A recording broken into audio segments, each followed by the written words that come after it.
उभा राहा. सांग. गाढव कुठलं लिंग? गुरुजी गाढव ए, काय बोलतोय?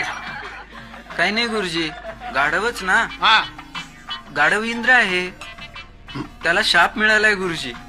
मी गाढवाचं लग्न पिक्चर पाहिलंय ना गुरुजी. अरे तुला गाढवाबद्दल विचारलंय ना, हो. त्याच्याबद्दल सांग. गाढव गाढव 4 पायाचा प्राणी आहे. तो कुंभाराच्या आणि दोब्याच्या घरी राहतो. त्याला कुंभाराचा कामधेनू असंही म्हणतात. असे काम करणाऱ्या प्राण्याला गाढव म्हणतात. आणि काही जण विद्यार्थ्याला उद्देशूनही गाढव म्हणतात. तेवढं कळतंय मला. आता ते मला काय माहित.